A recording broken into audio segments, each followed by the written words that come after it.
Hello everyone. Today we are going to discuss a very important topic of BSc first semester according to the Kurukshetra University Kurukshetra syllabus. The topic is related to the Maxwell electromagnetic equation. So here we will see all the Maxwell equation of electromagnetism and also can say the derivation regarding their final outcomes. So first equation, we know the Maxwell equation is divergence of the displacement current is equal to rho, means del dot D is equal to rho is the volume charge density. So Gauss law, we start from the Gauss's law in electrostatic. Then according to the Gauss's law, we can see that the closed surface integral of electric field E over any small surface area element ds comes out to be equal to the charge enclosed divided by epsilon naught. So we can say this equation number 1, and further we will see that here for the case of the volume charge density, suppose q is the according to the volume charge density, then rho can be represented, and for finding out the whole charge we can write it rho dv, volume integral in rho multiplied by total volume dv. So therefore the above equation can be represented by this formula: E dot ds is equal to rho dv upon epsilon naught over integral whole volume v, where this charge is enclosed. So now we will apply here the divergence theorem for the case of the surface E dot ds, Gauss's divergence theorem, as we already have done, that E dot ds can be converted into the surface, can be converted into the volume integral, and by using it, the left hand side where the surface integral E dot ds can be written as, by using Gauss's divergence theorem, it can be right integration of over volume v of divergence of electric field E with dv is equal to rho dv upon epsilon naught over volume v. Further, if we compare this equation, this particular equation, then we get that result in the outcome, the divergence of E can be written as rho upon epsilon naught. So if we go for the current, which current? Displacement current, then we can represent it with capital D. Normally we represent it with capital D. It is equal to epsilon naught into capital electric field intensity E.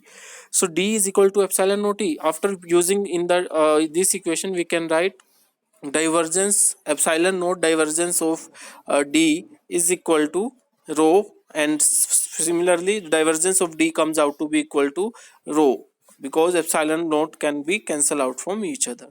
So this is the Maxwell first equation, Maxwell first equation related to the electromagnetism, where we generally show that divergence of the displacement current is equal to the volume charge density.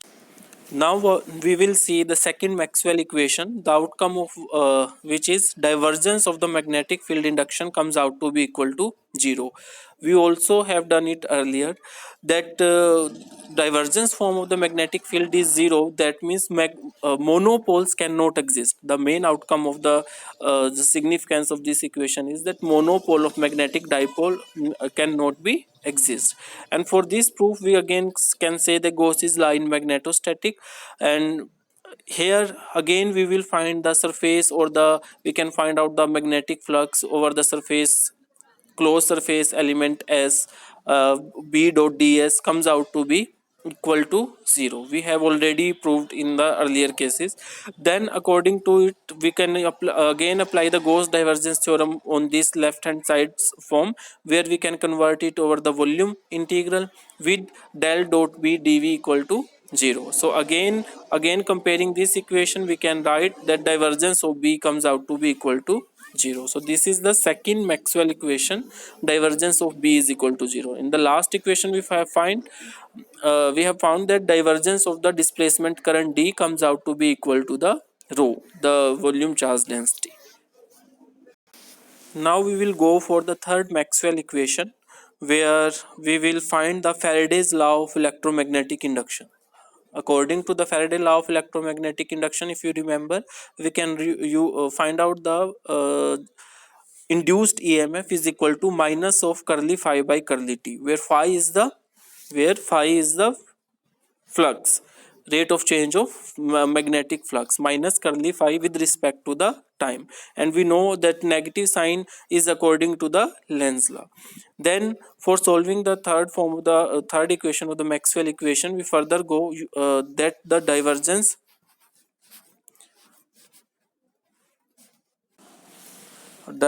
in the case of magnetic field, and in the case of electric field, the EMF produced can be written as the closed line integral of electric field E dot dl.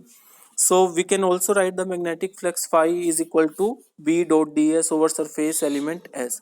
Then using the fifth equation, where we have written that E is equal to minus d phi by dt, then in the place of small e we can EMF, we can write the line integral of E dot dl. In the at the place of curly phi by curly t, at the place of phi we can write the integration over the surface with B dot ds. So again we can apply the Stokes theorem on the left hand side, where the line integral can be converted into the surface integral, and we can write it the curl of the E dot dx is equal to minus curly by curly t integration over surface S B dot ds. Again comparing this equation, we find out that curl of E is equal to minus curly B by curly t. That means curl value of electric field is equal to negative rate change of magnetic field according to the time.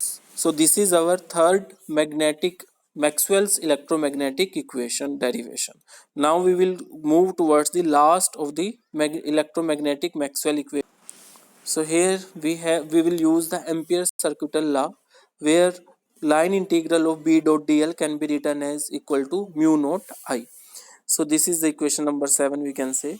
Then in the differential form we can write it that line integral of b, because b can also write at mu naught h, b is equal to mu naught h. So we can write line integral of mu naught h dot dl is equal to mu naught I, and we know the current I can also be written in the form of integration of j dot ds. J is the current density.